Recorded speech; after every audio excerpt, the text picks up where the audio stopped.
Hello, students. Let us talk about a novella,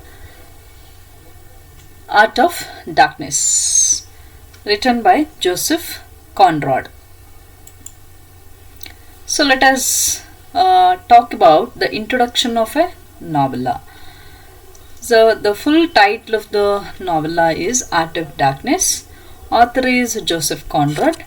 Type of work, a novella. So let us know, what do you mean by novella? Novella is between a novel and a short story in length and scope.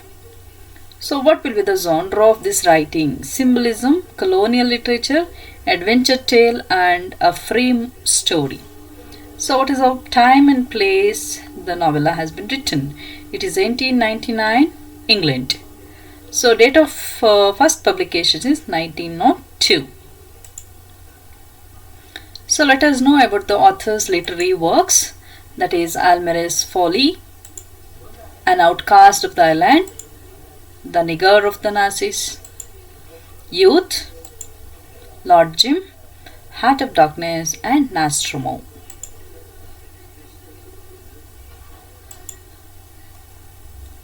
So the Heart of Darkness is a frame story. So what do you mean by a frame story? A literary technique used to contain an embodied narrative, a story within a story. Stories within a stories, embedded stories. So let us know about how the whole novella has been narrated. There are two narrators in the story. The first one is an anonymous passenger in a pleasure ship, and second one is Charlie Marlowe, a middle-aged ship's captain.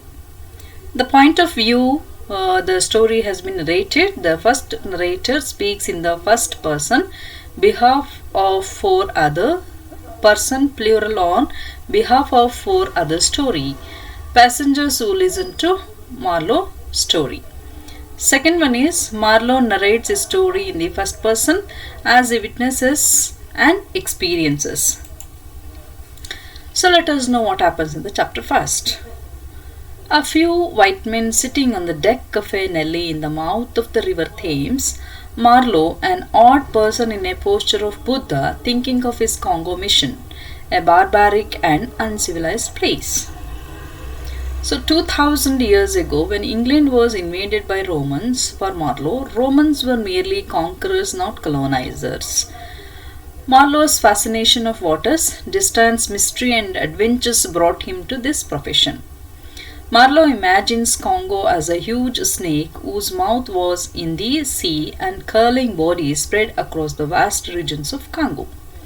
Marlowe talks about experiences in Congo. Before that, visiting company office in Brussels for interview, medical checkup, help of his aunt.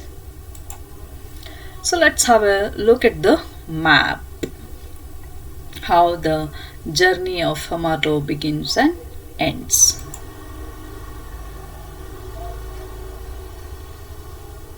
So let's have a look at the people, how they were used to be, and how they were tied. And let's have a look at the laborers, those who are working at that place. So in outer station, Marlowe meets chief accountant. Nothing in the office was good. He tells Marlowe about amazing agent Kurtz.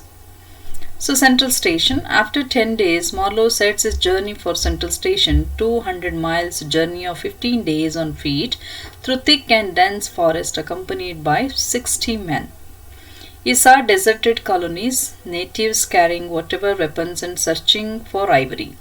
Suddenly, a steamboat had sunk and gone to the bottom of Congo by inexperienced pilots. Manager welcomed him but blamed him for being late. Manager is an unimpressive, inattentive but egoistic personality. So let's have a look at how they used to travel. So whites were imposing their laws. Marlowe equates him with Mephistopheles, a man with no principles and values. A group of rowdy arrived El Dorado exploring expedition. The leader of the group was the uncle of the manager of the station. In chapter 2, one evening when he is lying on the deck, heard two voices, that his manager and his uncle were talking about the huge ivory collected by Kurtz. Manager is envious to Kurtz and his popularity. Uncle thinks that his nephew is a fit for the job instead of Kurtz, as he has sturdy body. Dilapidated steamer is ready to sail. A journey to the inner station begins. He experiences thickness and horror of the forest. Raids light, skillful journey. He discovers human nature as the same. The accompanied natives with steamer were cannibals, but they restrained themselves by touching white men apartheid. Journey continues. Marlowe comes across a neatly built hut, found a tattered book about steamers and engines. Just 8 miles away from destination, he decides to take halt as intuition of some danger. Next morning, thick layer, shrieking sounds come from the shore. Sensation of danger, White's panic, attack from the shore by arrows. M's man was killed. Marlowe honks ship whistle loudly, attackers run away. Marlowe is too eager to meet Kurtz. Marlowe observes from glasses, notices old building on a hill surrounded by a wire compound. They recognize the inner center of the company, steers boat close to the shore. Meets a Russian, Marlowe's first impression.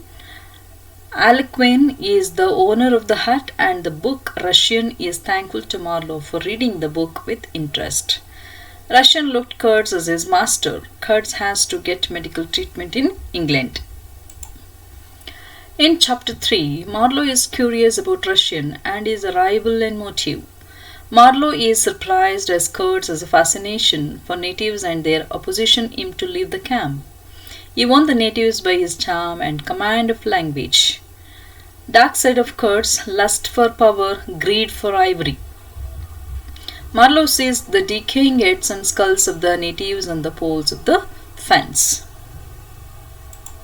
You can have a look at the pictures how Marlowe looks at the end. So when the Kurtz is being taken, natives were shouting and clamoring. Kurtz somehow put up his hand and silenced them. Natives withdrew without any complaint. Marlowe impressed with the brightness in the eyes of Kurtz, but his voice was grave, profound and vibrating. Marlowe saw a couple of bronze figures, a woman chief, Kurtz's native mistress with a dress and strange ornaments. Marlowe noticed conflict between good and bad in the mind of Kurtz. Next afternoon, Marlowe's return journey begins. Crowds of natives yelling. Kurtz is looking at them longing, saying something angry somewhat. Marlowe blew the whistle of the ship. Terrified natives ran away in the dark forest. Kurtz's health continued to deteriorate. He spoke about himself. Ivory is intended, oscillated mind. Kurtz handed over Marlowe a packet of papers and photograph of his beloved in England, requested Marlowe to give it to her. Kurtz dies 2 days later. Companions decide to give the burial rites and hurriedly conduct a funeral on the shore of Congo. Back to company, many men tried to take the possession of the papers with Marlowe, but they did not succeed. Marlowe succeeds to get Kurtz's girl after a year. She is still mourning as if Kurtz died yesterday. Asks Marlowe about the last words. Marlowe lies, it was her name on his lips. She becomes happy and said, "I knew it, I was sure." Intact, the last words of Kurtz were, "Horror, horror." The narration of Marlowe ended. It was then that the listeners became aware that they had missed the first tide.